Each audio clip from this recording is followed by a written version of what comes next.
Hello everyone. स्वागत है success अड्डा में। आज हम लोग लूसेंट सीरीज को आगे बढ़ाते हुए एक नए टॉपिक का शुरुआत करने जा रहे हैं। टॉपिक का नाम है मेटलर्जी। मेटलर्जी तो देखते हैं क्या है। The process of extracting metal in pure form from its ore is known as metallurgy.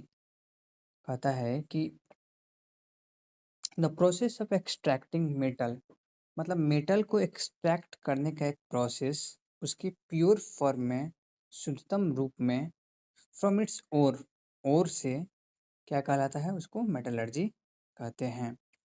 Minerals the compound of a metal found in nature is called a mineral. किसी metal के जो compound है जो कि नेचर में पाया जाता है उसको मिनरल कहते हैं। A mineral may be a single compound और ए कॉम्प्लेक्स मिक्सचर। मिनरल जो है एक सिंगल कंपाउंड भी हो सकता है या एक कॉम्प्लेक्स मिक्सचर भी हो सकता है। अब और क्या है देखते हैं।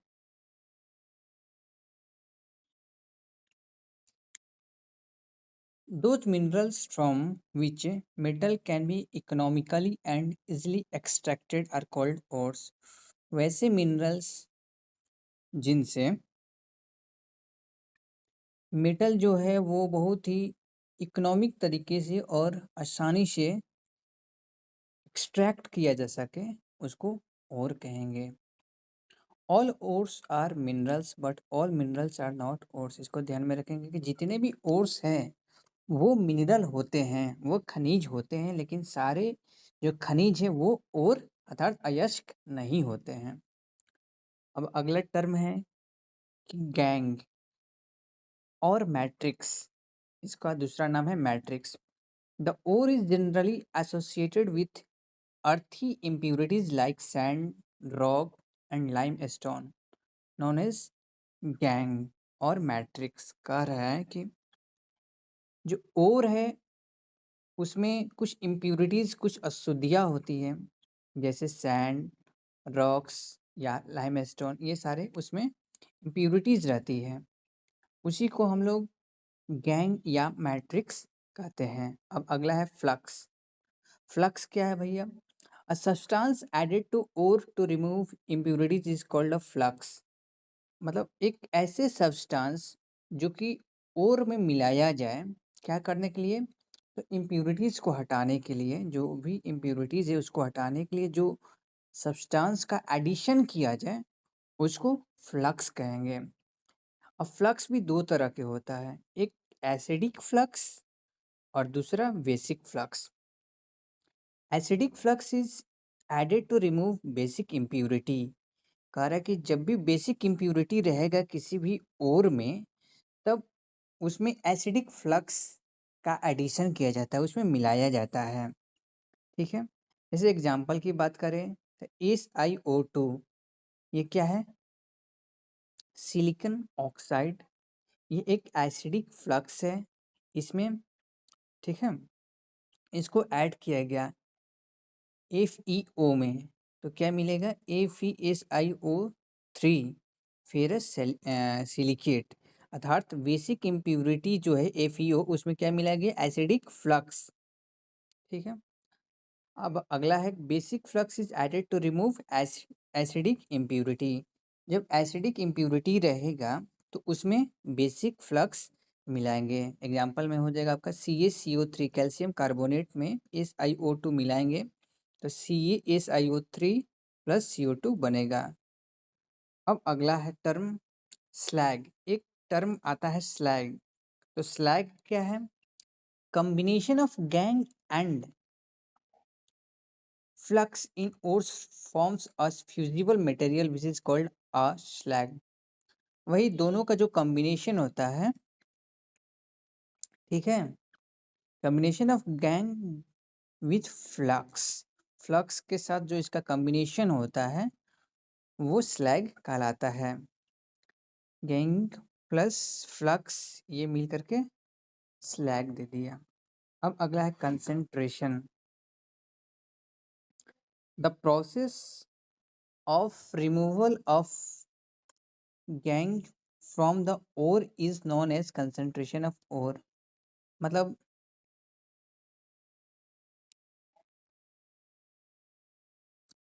ओर से जो गैंग को हटाने का प्रोसेस होता है, उस प्रोसेस को कहा जाता है concentration of ore. Concentration of ore can be carried out in the following ways. मतलब किसी भी ओर का जो कंसंट्रेशन होता है वो बहुत वेज में, बहुत तरीकों से किया जाता है। कौन कौन सा इसका तकनीक है? ग्रेविटी सेपरेशन, दूसरा क्या है मैग्नेटिक कंसंट्रेशन, तीसरा क्या है सॉरी दूसरा फोर्थ फ्लोटेशन प्रोसेस, तीसरा मैग्नेटिक कंसंट्रेशन, चौथा केमिकल मेथड्स। अब अगला टर्म है कैल्सिनेशन। ये क्वेश्चन आता है कैल्सिनेशन से, एग्जाम में क्वेश्चन पूछा जाता है। तो कैल्सिनेशन क्या है? Calcination is a process in which ore is heated, generally in absence of air, to expel water from hydrated oxide or carbon dioxide from a carbonate at temperature below their melting point। कह रहा है कि यह एक ऐसा process है जिसमें किसी भी ओर को गर्म किया जाता है, जनरली एयर के एब्सेंस में, तब इस प्रोसेस को कैल्सिनेशन कहा जाता है। To expel water from hydrated oxide, वैसे करने से क्या होता है कि जो भी हाइड्रेटेड ऑक्साइड है, जो हाइड्रस ऑक्साइड है, उसमें से वाटर को हटाने के लिए, ठीक है ना, और को गर्म किया जाता है एयर के एब्सेंस में। इसी प्रोसेस को कैल्सिनेशन कहा जाता है। एग्जाम्पल देख लेंगे। CaCO3 को जब गर्म करेंगे तो क्या बनेंगे? CaO plus CO2। उसी तरह से Al2O3.2H2 को गर्म किया जाएगा तो Al2O3 प्लस 2H2 ये टूट जाएगा। अगला है रोस्टिंग। रोस्टिंग, ठीक है। कैल्सिनेशन में याद रखना है कि इन ऑब्सेंस ऑफ एयर, कैल्सिनेशन में क्या होगा कि जो भी ओर का हीटिंग होगा वो एयर के एब्सेंस में होगा। लेकिन एक अगला टर्म है रोस्टिंग, तो उसमें होता है कि प्रेजेंस ऑफ एयर में होता है, और को उसमें भी हीट किया जाता है लेकिन एयर के प्रेजेंस में होता है जनरली, ठीक। अब इसका एग्जांपल हो जाएगा ZnS प्लस 2O2, ये मिल करके ZnSO4 जिंक सल्फेट देगा, ठीक है। तो ये टर्म को ध्यान में रखें, कैल्शियम और आपका रोस्टिंग जो है ये बहुत ही इंपॉर्टेंट टर्म है। कैल्सिनेशन में क्या होता है? कैल्सिनेशन में आपका इन ऑप्शंस ऑफ एयर होता है और को हीट किया जाता है, जबकि रोस्टिंग में क्या है? एयर के प्रेजेंस में और को हीट किया जाएगा। अगला है स्मेल्टिंग। स्मेल्टिंग में क्या है? The reduction of oxide ore with carbon at high temperature is known as smelting. कह रहा है कि कोई भी ऑक्साइड और हो, कोई भी ऑक्साइड का जो अयस्क होता है, उसका जब रिडक्शन किया जाए कार्बन के साथ, कार्बन के सहारे किसी भी हाई टेम्परेचर पर, तब स्मेल्टिंग से कहा जाएगा। एग्जाम्पल यहाँ दिया गया है, ठीक है। अब कुछ जो है इम्पोर्टेंट मेटल है और उनका और जो है, इस यहाँ से क्वेश्चन पूछा जाता है एग्जाम में, इसको ध्यान में रखेंगे। जैसे सोडियम, सोडियम का कौन सा और है?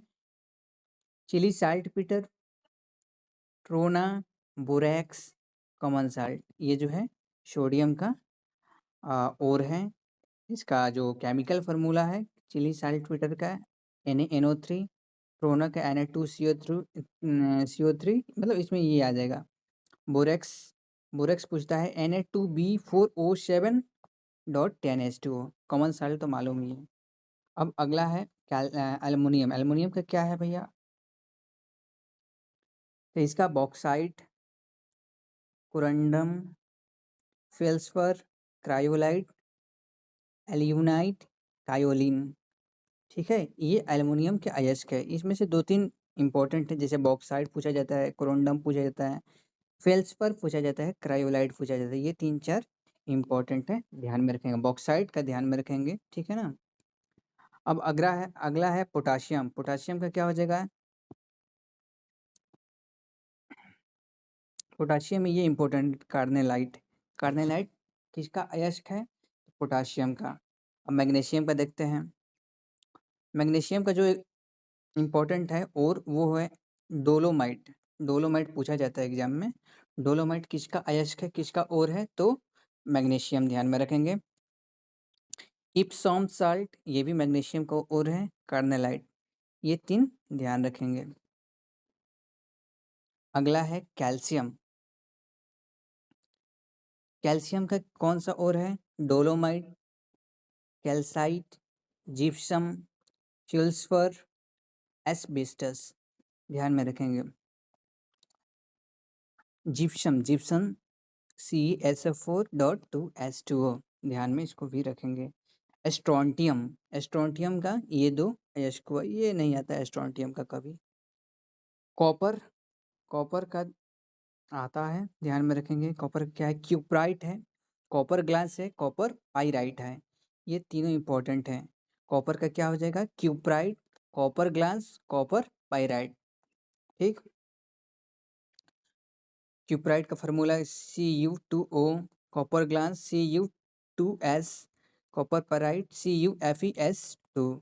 अगला है सिल्वर। सिल्वर का भी पूछा जाता है एग्जाम में। सिल्वर का क्या है? रूबी सिल्वर, हॉर्न सिल्वर, ठीक है। हॉर्न सिल्वर का केमिकल फार्मूला पूछा जाता है, क्या है? AgCl, ये क्या है? हॉर्न सिल्वर, ठीक है। क्वेश्चन आता है कि फोटोग्राफी में किसका यूज किया जाता है? तो AgCl और AgBr, ठीक है, ये दोनों उसमें यूज किया जाता है इन ब्लैक एंड वाइट फोटोग्राफी। अगला है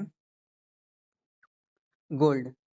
गोल्ड का ध्यान में रहे कैलावेराइट और सिल्वेनाइट्स। बैरियम, ये इंपॉर्टेंट है। जिंक का ध्यान में रखेंगे। जिंक पूछा जाता है, जिंक का क्या हो जाएगा? जिंक ब्लेंड और जिंक साइट। जिंक ब्लेंड जो है एक्चुअली ये जिंक सल्फाइड होता है, ZnS, इसको ध्यान में रखेंगे। अगला मरकरी पूछा जाता है। मरकरी का क्या है? सिनेवार, HgS होता है, ठीक है। टीन का कैसेटेराइट। लेड का पूछा जाता है, क्या है लेड का? अयस्क गलेना, ठीक है। और आयरन का देख लेते हैं। आयरन इंपॉर्टेंट है। आयरन का haematite, limonite, magnetite, siderite, iron pyrite, ठीक है। ये हो जाएगा आपका आयरन का। हेमेटाइट का फॉर्मूला पूछता है Fe2O3। हेमेटाइट का हो जाएगा Fe2O3। और मैग्नेटाइट का भी पूछा जाता है फार्मूला Fe3O4, ठीक है। आयरन का ये जो है 2 इम्पोर्टेंट और है, इसको ध्यान में रखेंगे। क्या? तो हेमेटाइट और मैग्नेटाइट। हेमेटाइट का सूत्र क्या होता है? Fe2O3। और मैग्नेटाइट का क्या होता है? Fe3O4। वह अगला है कोबाल्ट। कोबाल्ट का जनरली नहीं आता है, देख लेंगे। स्मेलाइट, ठीक है। निकल भी छोड़ दीजिए। यूरेनियम का ध्यान में रखेंगे। यूरेनियम का ये पूछा जाता है। कार्नेटाइट और पिच ब्लेंड। पिच ब्लेंड किसका अयस्क है? द यूरेनियम, ठीक है। अब आगे देखते हैं एलवाई। एलवाई क्या है? An alloy is a metallic intimately mixed solid mixture of two or more different elements, at least one of which is metal। कह रहा है कि एलवाई एक मेटालिक वो होता है, मतलब एक तरह का मिक्सचर होता है, ठीक है। मिक्स सॉलिड मिक्सचर होता है, 2 या 2 से अधिक अलग अलग एलिमेंट का, ठीक है ना। At least one of which is metal, मतलब उसमें से एक जो है वो मेटल अर्थात तत्व रहेगा। एलवाई, ठीक है, उसमें से एक जो है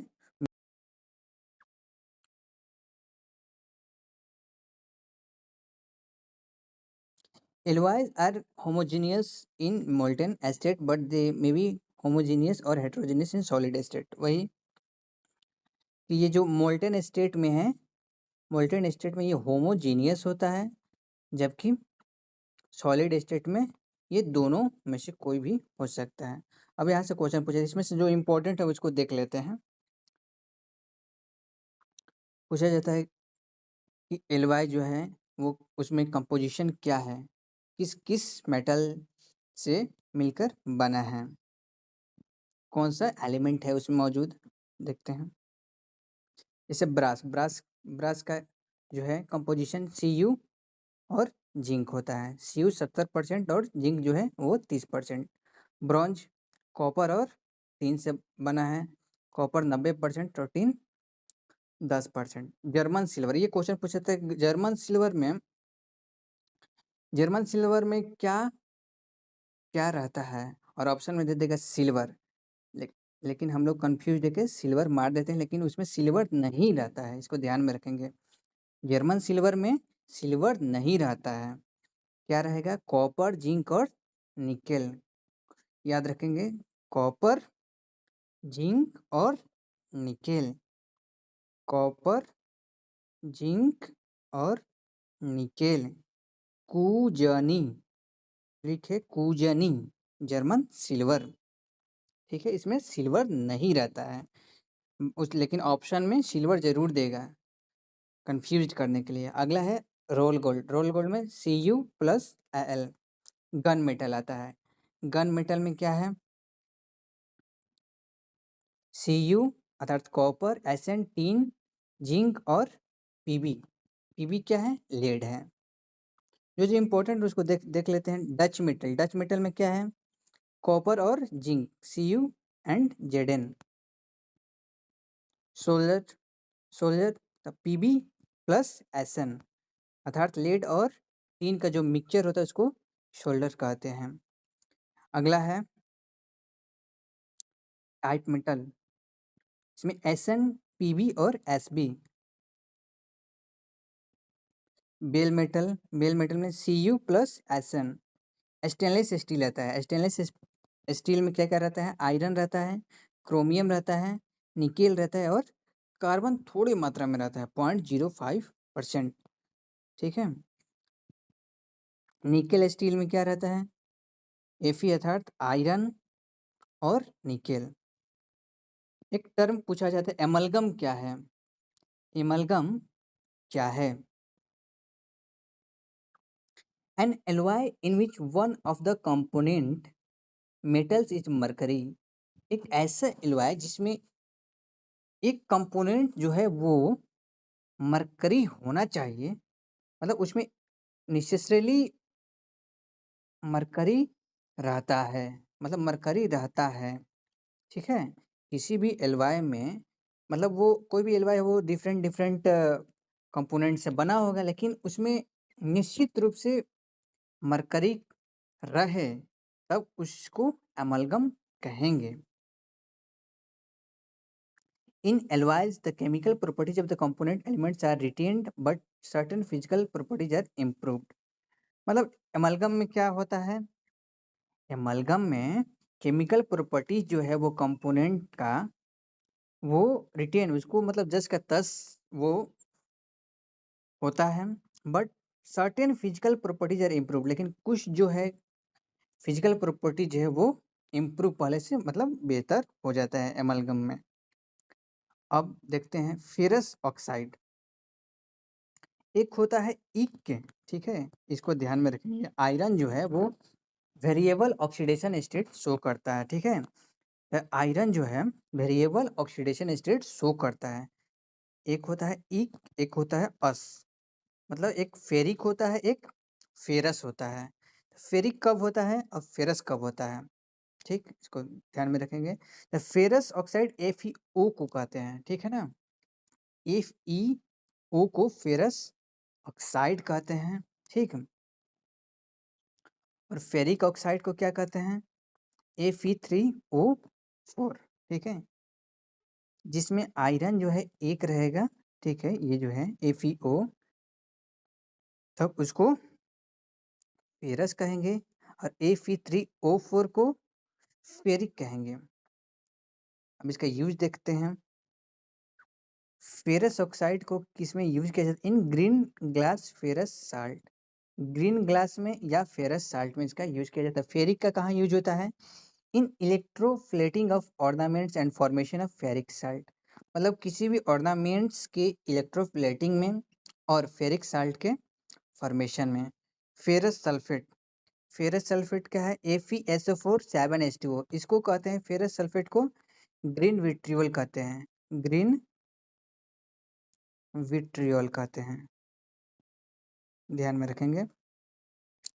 इसका यूज कहा था in dye industry and Mohr salt. Dye industry और मोहर साल्ट में फेरस सल्फेट रहता है। अगला है ferric hydro oxide FeOH thrice.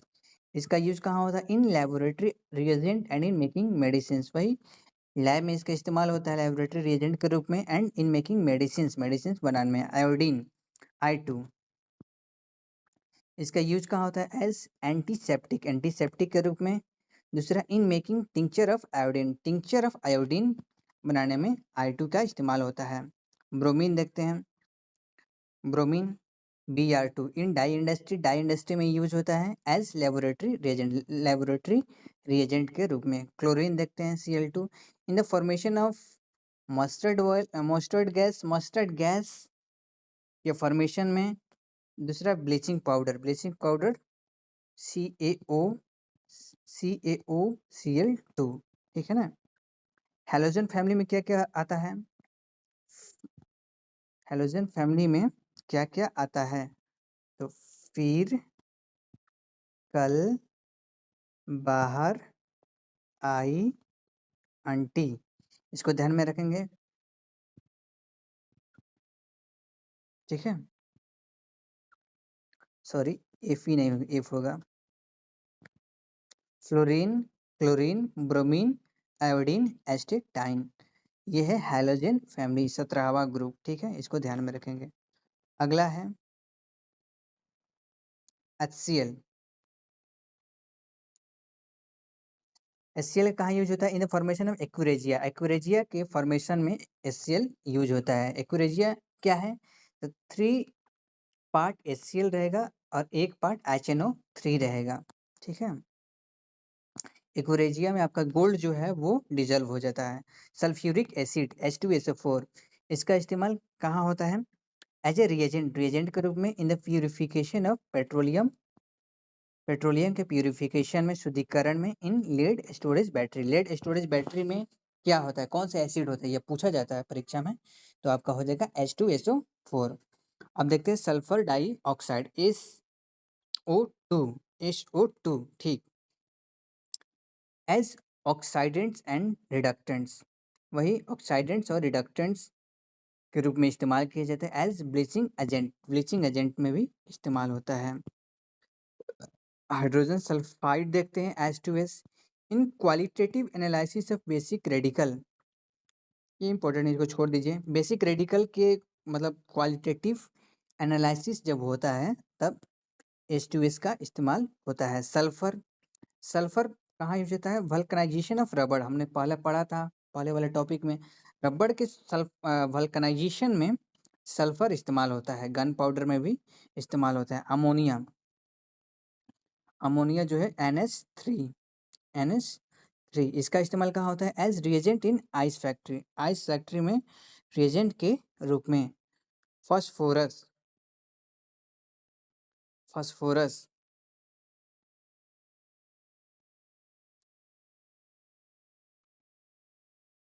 Match industry में, मतलब जो भी सिलाई वगैरह बनता है उसमें, माचिस बनता है उसमें फास्फोरस का यूज होता है। फास्फोरस भी कई तरह का, रेड फास्फोरस, वाइट फास्फोरस, ठीक है। Rat killing medicine, rat killing जो मेडिसिन होता है उसमें भी फास्फोरस का यूज होता है। प्रोड्यूसर गैस क्या है? प्रोड्यूसर गैस हमने देखा CO+N2। Producer gas, water gas क्या है? CO+H2। कोल गैस क्या है? कोल गैस भी देखे थे हम लोग, इसका इस्तेमाल कहाँ होता है? एज फ्यूल के रूप में और इनर्ट एटमॉस्फेयर के रूप में। नाइट्रस ऑक्साइड को क्या बोलते हैं? लाफिंग गैस, N2O जो है ये लाफिंग गैस है, नाइट्रस ऑक्साइड। अगला है कार्बन डाइऑक्साइड CO2, इसका इस्तेमाल सोडा वाटर और फायर एक्सटिंग्विशर में होता है आग बुझाने में।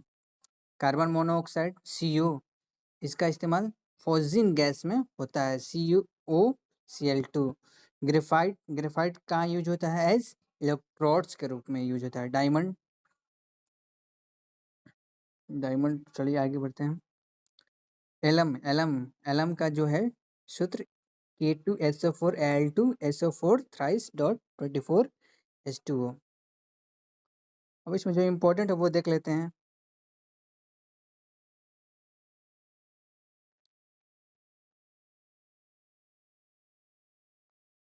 जिंक सल्फाइड जो होता है, जिंक सल्फाइड ZnS, ये वाइट पिगमेंट होता है। अगला है जिंक क्लोराइड ZnCl2, ये टेक्सटाइल इंडस्ट्री में यूज होता है।